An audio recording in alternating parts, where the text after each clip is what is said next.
নমস্কার বন্ধুরা, আজকে আমি আরেকটা অন্য রেসিপি নিয়ে চলে এসেছি।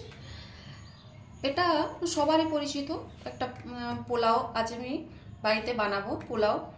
তো তার জন্য আমি আমার যতটা পরিমাণ আমার বাড়ির প্রয়োজন ততটা আমি নিয়েছি।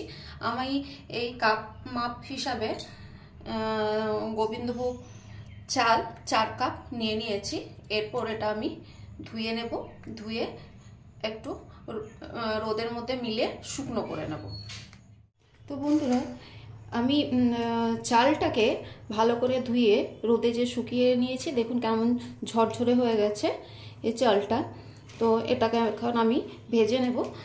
তার আগে এদিকে দেখি, এই হাঁড়িতে আমি 4 কাপ যে চাল নিয়েছিলাম, তো সেই পরিমাণ হিসাবে আমি হাঁড়িতে জল নিয়ে নিয়েছি।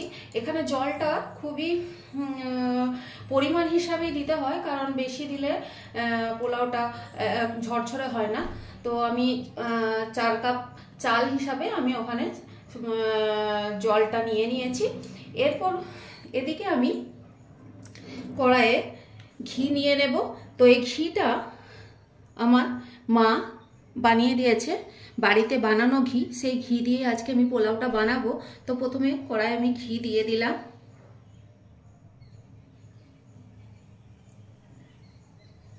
দেখতে পাচ্ছ আমি কতটা ঘি দিয়েছি। আপনাদের যতটা মনে হয় সেই হিসাবে পরিমাণ মতো ঘিটা দিয়ে দেবেন।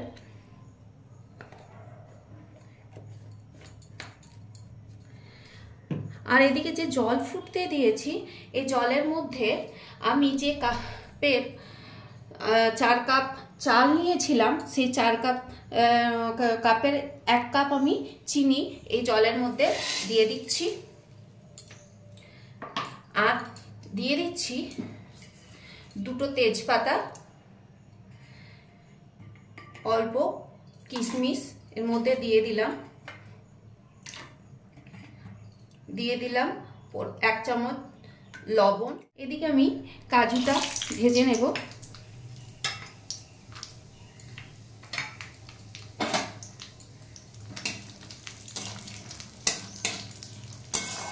খুব হালকা করে ভেজে নেব কাজুটা। আমি কাজুটা ভেজে তুলে রেখেছি, হাঁড়ির মধ্যে দিয়ে দিয়েছি কাজুটাকে। এরপর আমি তেলের মধ্যে এই গোটা গরম মশলাগুলো দিয়ে দেব।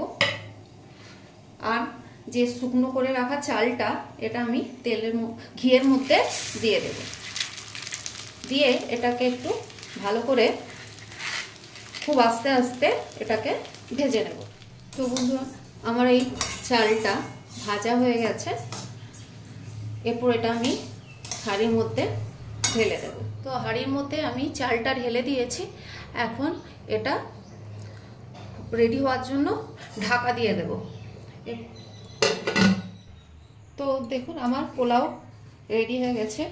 পোলাওটা একদম সুন্দর ঝরঝরে হয়েছে। তো এখন আমি এটা পরিবেশন করব খাওয়ার জন্য। আমার ভিডিওটা যদি ভালো লেগে থাকে অবশ্যই লাইক, শেয়ার, কমেন্টের মাধ্যমে জানাবেন যে এটা আপনাদের ভালো লাগলো কিনা। আর অবশ্যই আমার চ্যানেলটা সাবস্ক্রাইব করবেন। নমস্কার।